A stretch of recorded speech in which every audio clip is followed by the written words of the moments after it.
he kept looking at me every time I come back to the dugout. He was like, "Do not look up there," because I think he thought, man, I might take my Louisville Slugger and run up there and start eliminating people. No one has hit more home runs in Mets history than your 252. Do you want to see Pete break the record, or is it, hey, this is my record, I want to keep that bad boy? No. I don't ever think like that. I'm not a selfish guy about records or anything like that. I pull for guys that come behind you. It's a new generation of players, and records are meant to be broken. We want to get your opinion on your 4 favorite home runs you hit as a Met. Number 1 has to be 1985, a hanging breaking ball from Ken Daly that hit the clock in St. Louis. That ball was just on its way up. It was like this taking off as it was going out of Busch Stadium, and it hit the clock, and it broke the clock. Hey, what's up? It's Meet at the Apple. I'm Vito Calisi. That's Jonathan Barron, and we're joined by Darryl Strawberry. And even though we're in different parts of the country right now, we're all about to take some sips of some Shake Shack, some strawberry shakes, courtesy of Shake Shack, because this upcoming weekend, in honor of Darryl Strawberry, all over New York and in Long Island, if you use that code Strawberry at the kiosk or via the Shake Shack app, you're going to get a free strawberry shake with purchase. Dude, this thing is great. I think personally, I think strawberry is the most underrated flavor. I think, everyone talks chocolate, just vanilla, and I'm not just saying that because we got Darryl Strawberry joining us at Meet at the Apple. But I truly do believe, and this is delicious. How's yours, Darryl? You're right about that. Strawberry is the best. It's my best flavor. I wouldn't get any other shake wherever I go. It has to be a strawberry shake for some reason. Not just because it's my last name. It's because of the taste of it. Speaking of your last name, I've heard that from people in the organization that you chat with, that you sign off every text message with a strawberry emoji. Is that true? Of course I do. Yeah, I mean, it's got to be creative. It's part of it. They made it, and it's there, and it's very unique. It's very unique to sign off with that, and I usually sign off with a strawberry and give a heart to people. That's awesome. Having these strawberry shakes reminds me of a story when I read The Bad Guys Won by Jeff Pearlman. Darryl, it's like your first day with the Mets, and you guys go to a restaurant, and they say what kind of shake you wanted, and in that moment you said, of course, strawberry. Is that a true story? That's pretty much it. It's always been my flavor, and of course, they really got it right about The Bad Guys Won. That book you read, it was a great opportunity to see what the bad guys were all about playing in New York, and it was us. And I love my strawberry shakes wherever I went. I had to have a strawberry shake. Well, fans can grab these at Shake Shack, and Shake Shack is partnering with the Mets to celebrate, of course, your jersey retirement, the number 18, the iconic number 18. So let's talk a little bit about the big day that's coming up. How excited are you to finally have your number 18 enshrined forever in Mets history?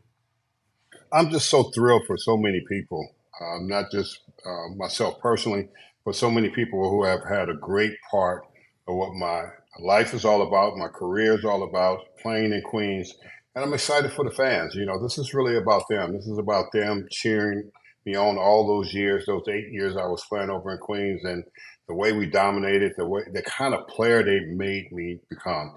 And that's what players don't understand. When you play there, Met fans are diehard. They desire you to bring them some hope. And I think those 8 years that I was there, we brought them a lot of hope.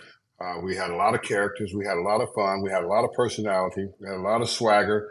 And we was just some bad dudes, man. We just wanted to get it done for our fans, man, because people don't understand. Fans are so important when they come to the ballpark. And, we packed that place in every night. Those years I was there after my rookie season, we packed that place in every night, 40,000 people coming to the ballpark, 35,000 to watch us play. And I always wanted to make sure I was at my best. I was performing at my best. I didn't want to let them down. I didn't care about anybody else, but I just didn't want to let the fans down because the fans are the most important people, and I think players really need to embrace that. I think my time playing there, I embraced it, I loved it, and I thrived big time because of the fans in Queens. Now, let's go back to the beginning of your career. What's the story of the origin or the genesis of number 18? How did you land on that number? Well, I think I landed on that number because it was available, and I wore 8 in high school, and somebody had number 8 at the particular time when I came up, and I didn't want to make a big fuss about it. I was just a kid. I needed to come to the big leagues and learn how to play and focus on that, but it had an 8 on it, And so I just selected 18. It became an historical number for me, and the history, of 18 is just it's just a lot of history about what 18 stands for, and I just think it represented me well. Not to get rid of the 8 on the back of my uniform, because that was my last game in high school, number 8. When I hit a home run at Dodger Stadium, my last game was number 8. So I just wanted to have some kind of remembrance of that number. So I just added a 1 to it, and it turned to 1-8. Now, you mentioned high school, and as many fans know, maybe some don't know, you were an absolute phenom coming out of high school. That's why you were the first overall pick by the Mets. But your first year of pro ball wasn't as easy as you might have thought it would be. You, I believe, called it the suck season. And there were times where you weren't so sure that you were going to continue playing ball. Who were some people that really helped you get through that season and ultimately get where you are today as you're on the precipice of the Mets retiring your number? Well, that was my second season after playing in Kingsport, Tennessee, my first season. Coming out of high school, I was culture shocked, when I went to Kingsport, Tennessee from South Central LA. And then all of a sudden you go to Lynchburg, Virginia, and that was a really, really hard season in Lynchburg, Virginia, where I had some really challenges with a lot of fans and stuff like that. But the people that had a great impact on my life that we're supposed to make it for this day. Well, it won't be able to make it now, but was Gene Dusan, who was the manager, and Lloyd McClendon, who was my teammate, like a big brother. And those are the people that embraced me. Those are the people that helped me get through that process. Those are the people that helped me feel better about myself. I mean, come on, you talking about? I was 19 years old at that time, and there are a lot of things that could have happened at 19 years old. We do a lot of stupid things, and I just didn't do anything stupid. I know Gene Dusan wanted me to stay focused on baseball because there was a lot of racial things being said to me at that age up in the stands. And he kept looking at me every time I come back to the dugout. He was like, do not look up there, because I think he thought, man, I might take my Louisville Slugger and run up there and start eliminating people, so you so I've been talking to him and Lloyd, and like I said, they won't be able to make it for personal reasons, but I thank them. I invited them, and they were coming, and I wish they could be there, because I want to personally thank them for helping me push forward. I think people in life don't understand we all need each other. We all need others to help us push forward. It doesn't matter what it looks like, don't matter what color you are. And they were the people that helped me get through. Gene Dusan and Lloyd helped me get through Lynchburg. And then I went to Jackson, Mississippi, and Gene Dusan was my manager again. And he helped me get through that season too. And I just want to remind fans that this weekend, from Thursday, May 30th to Sunday, right here in New York, Long Island, and Citi Field, use code Strawberry at the kiosk or on the Shake Shack app to get a free strawberry shake. But Darryl, you've been talking about some people you're hoping that could come out or that you invited out. But do you want to tell us some of the people that will be there this weekend? Some former Mets fans can be excited to see. Yeah, some Kevin Mitchell's coming back. He's Nice. a dear friend. He's coming back. Hojo and Santana, Sid Fernandez, he's coming back. El Cid, that he was outstanding for us. Of course, Keith and Ronnie would be there, and some other guys, and then my best friend that I grew up, playing Little League with, and Eric Davis, he's going to be on the field with me. That's going to be a special moment because of us growing up together and believing in ourselves and believing in each other, and never being in competition. We always pushed each other to be better, and I think that's what it was all about, growing up together with a guy like Eric Davis and Chris Brown, being able to push each other to excel at the major league level, and that was our whole dream. Is to get through the major leagues, because a lot of players come out of California. Ozzie Smith, Eddie, Chili Davis, Hubie Brooks, all those guys came out of the same place that we came from, and we just wanted to be able to get to the major leagues and excel just as well as they were doing. I want you to tell us a little bit about your experiences playing in New York versus some other big cities you've played in. You played in LA. You had a cup of coffee in San Francisco. Right now, you live right outside of St. Louis, which is another great baseball market. But what makes New York so special? Of course, you played on not just Queens, but both sides of towns. I think it's just the culture of people. It's all culture of people, and the attitude and personality of people. Everybody know that there are challenges, they know that there's struggles, but about New Yorkers, they fighters. They teach you how to fight. Either you're gonna fight or you're gonna run away. And I think that's what makes a big difference compared to so many other places. You know, a lot of other places are great, great big cities. They're more laid back atmosphere, but New York is a pusher. New York is a grinder. People are going after it. People hustle in New York. I love that. You know, people trying to get to the next street in New York City and Manhattan. And I think when you learn that and realize how great that is, it makes you go. And I think that's why it made it so special for me because I saw the New Yorkers and I saw, well, this is the way they are. This is the way they respond.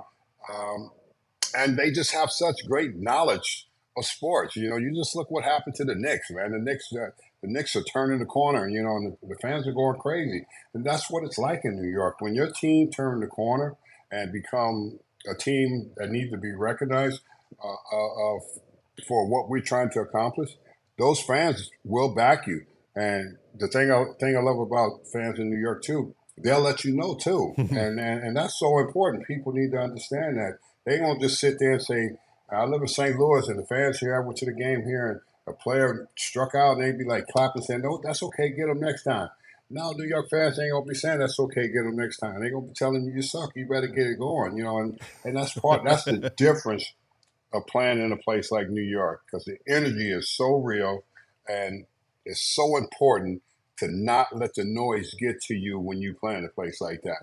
It's going to be there, it's part of it, but do not let it, you know, destroy you emotionally inside. And I think that's what I loved about it. I didn't allow that to destroy me. I went into a thriving mode, you know, with that playing in front of the New York fans because they always made me better.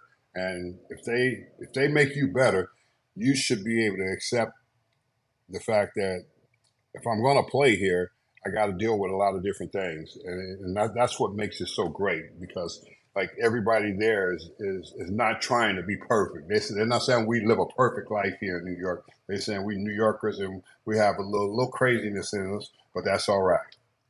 Now, we've been seeing you around the Mets the last few years more than in previous seasons. Have you had a chance to talk to some of the guys on the current roster and give them any advice? Talk to them about some of the things that you're saying right now about how tough it is to play in front of New York fans? I really haven't. I really don't want to interfere with that. You know, that's the baseball organizational part. You know, um, I just want to encourage them just to have fun, enjoy, embrace what it's really all about playing here. The challenges are real. There's going to be a lot of things said, but try to keep your focus on the field more than anything. And I think that's what's important. I think these guys are more challenged because of so many outlets, so many social media, different outlets for them, and people. When you struggle, everybody's writing about you and everybody's saying everything about you. And I think that affects a lot of the players of today. If they could just really dial in on who they are, not what everybody else wants them to be. Um, you'll be able to take care of business. And I think that was important for me when I was playing there, is to dial in who I was, because there was a lot of writers saying a lot of things and this and that, but I never focused on that. I focused on the energy from the good writers who were friends that were always around the club and not people just showing up every now and then that has something to say. And these guys have to deal with more outlets of media, you know, saying more things uh, that's out there, and it becomes a distraction for them. So I just hope for those guys. I like all those guys. I just hope for those guys, you know, that they would, just take the pressure off themselves and just remember one thing, man. This is baseball. Hey, baseball is never going to change.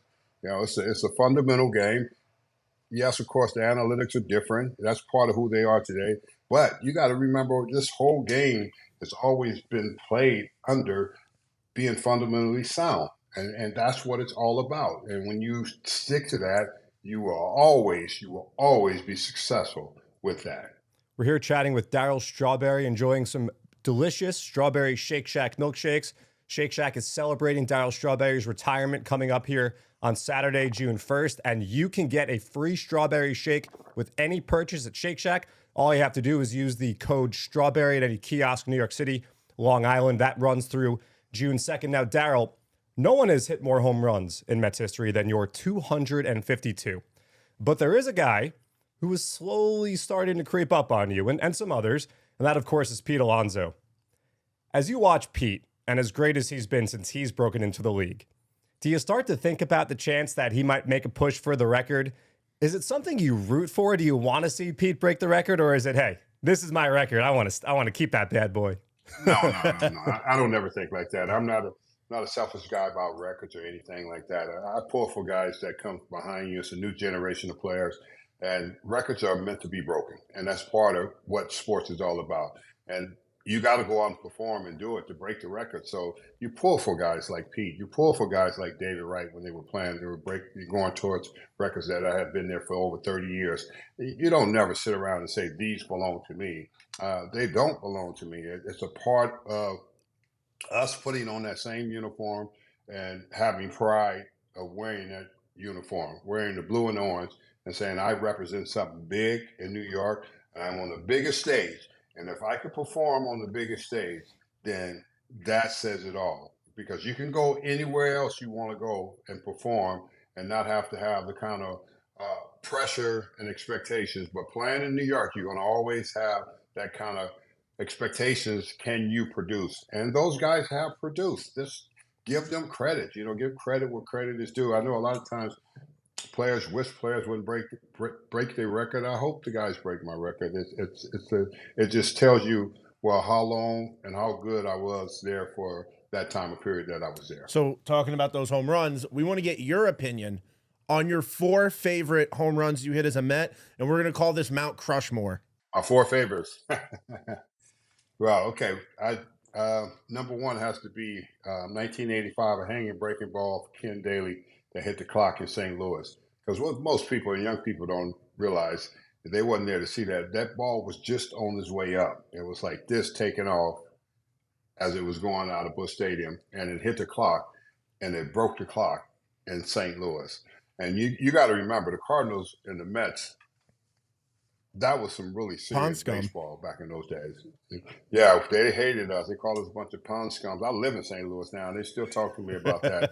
That ball you hit off the clock in the Mets, you guys were a bunch of pond scums. We love you now because you're doing great things, but at that time we hated you because you guys were the team that we had to beat every year. So that ball was completely crushed. I never hit a baseball that hard. I've hit a lot of baseballs hard, but I don't think I've ever hit one so hard where it was on the way up, and it just kept going, and it hit that clock, and bam, came back into the field, broke that clock, and stopped the clock in St. Louis. Montreal, I hit a ball off the top of the roof in Montreal, opening day.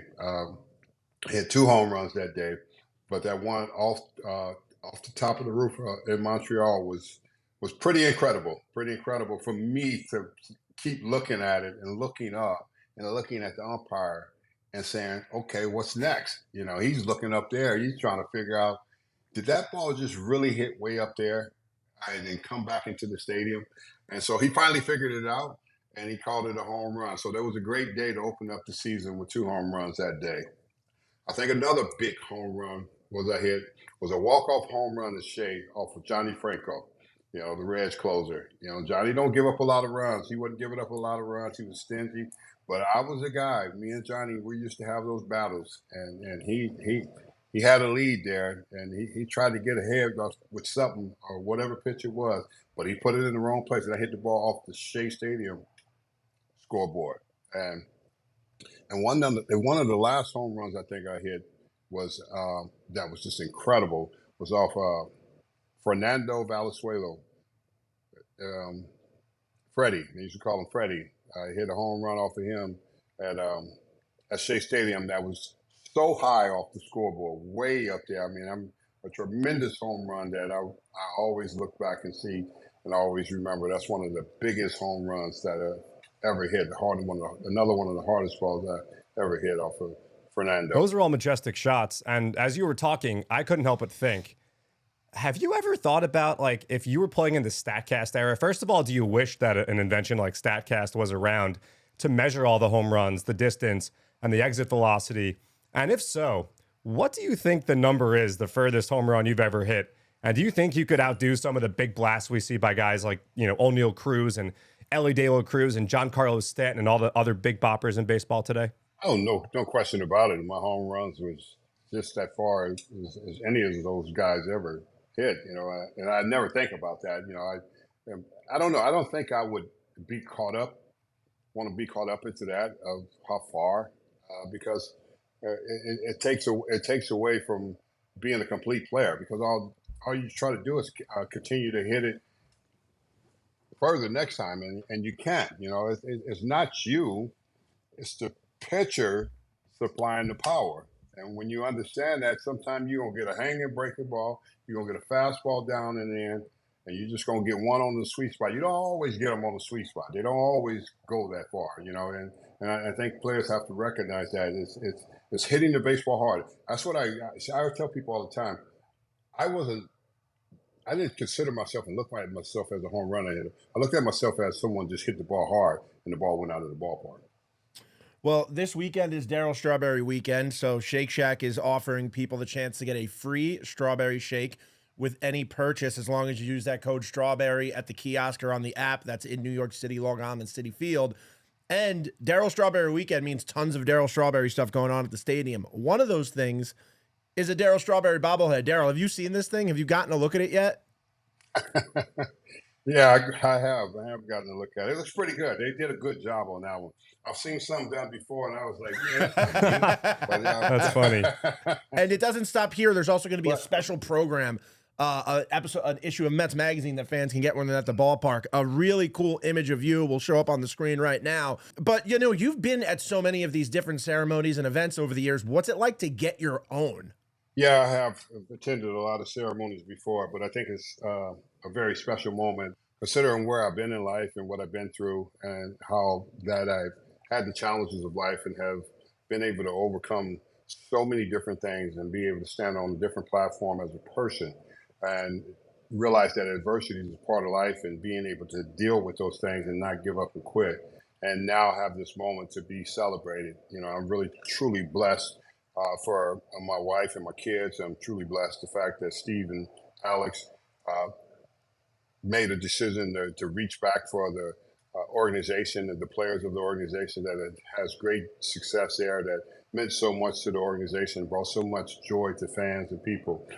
Those things are very special. And then have your teammates that are all there that you play with. When you look back at those guys, we went to battle, and a lot of those guys that won't be there are still my friends today, like Lenny Dykstra and some of the other guys. I'm still close to them. I stay close to them, no matter what life brings about in anybody's life. They're still friends, and that's what's special, about a day like this, because you get to reflect back on not just your success, because you're not great by yourself. You become great when you play on great teams. And we had great teams every year. We had a chance to win every year. It wasn't like we were coming to the ballpark and we're 15, 20 games out of first place. We were in the race till the end of the season, the last week of the season, or maybe the last day of the season sometime, and had a chance to get into the playoffs and almost have a chance to win again. So special moments. I'm going to treat all those guys as being special brothers, because that's what they are, and they helped me get to this place. I didn't just get here by myself. I got here because of how good all these other guys were around. It's going to be such a great day. The Mets fans are so excited to shower you with the love that you deserve, but you're also going to have a chance to talk back to them. As the honoree, of course, you get to make a speech. Are you the kind of guy who writes the speech out, or are you the kind of guy who's just going to let it all come from the heart? What's your philosophy on that? I usually wing it from who I am today in ministry and stuff like that for a lot of things. But this one, I'm taking some time out to write down and to a lot of people that I need to say thank you to, because it just won't be about me. It'll be about other people. And I don't want to miss out celebrating them, because they had a big part. Frank Cashin had a big part. Nelson Doubleday, Fred Wilpon, they had a big part because they drafted me number one. The scouts, Roger and Harry Minor, people like that never get credit. Those are the people that deserve the credit, because they are the ones that put me in that position to be the player that I could be for the organization. And they're the ones that saw me when I was young and 18 years old and felt like that he would probably be able to come here and help this franchise turn around. They had a lot of hope and a lot of expectations in me, and I'm thankful for that. I'm thankful that they did, because I was able to come there and play under that kind of atmosphere and produce and be successful. Now, where were you when you found out about the number retirement? Who told you the news? Well, I mean, I was traveling. I think I was on the road. I'm always on the road, so I was traveling, and Steve gave me a call, and I spoke with him, and he just said nobody deserves it more than you. It's long overdue, and he made it official to me that we are going to retire number 18. No one will ever wear number 18 again, and that was a moment just to just embrace my own self and say, thank you, thank you to the Lord in my life, and all that He has done for me, and brought me to such a great place to be able to be a person, to be able to stand on the field June 1st in front of the fans, and tell those amazing fans, thank you for pushing me, thank you for making me go and become this player where I stand here today and have my number retired, and we can say that this love affair, I will always be a Met, and this love affair will always be forever. No one can ever take away from what Queens really is all about for me. It's a home. It's a home that I built together with the fans, and I loved every moment of it, and I'm forever grateful. Well, Darryl, two fans like us, Vito and I, we aren't old enough to have watched you play in your heyday, but as Mets fans, we certainly know the history, and we can't thank you enough for all that you've done in your career for this franchise, and we're so excited to be a part of the celebration, and we're so excited for Shake Shack to be a part of the celebration as well. We got our strawberry shakes here, and all you great Mets fans, you can enjoy a free strawberry shake with any purchase from Thursday, May 30th, all the way through the end of Darryl Strawberry weekend, Sunday, June 2nd. Just use the code word strawberry at any kiosk, Long Island, New York City. We're here at Citi Field. Darryl, we can't thank you enough for a few minutes, and hey, maybe if you have some free time over the weekend, we can have one of these together, maybe even a Shake Shack burger if we're feeling a little fancy. Shake Shack burgers are awesome. I tell people, get your strawberry shake, man. They are delicious. Absolutely. Well, thanks so much, Darryl. And thanks for all the great fans for listening, meeting us here at the Apple. Be sure to like, subscribe, comment on this episode and all the other ones, and we will meet you guys next time at the Apple.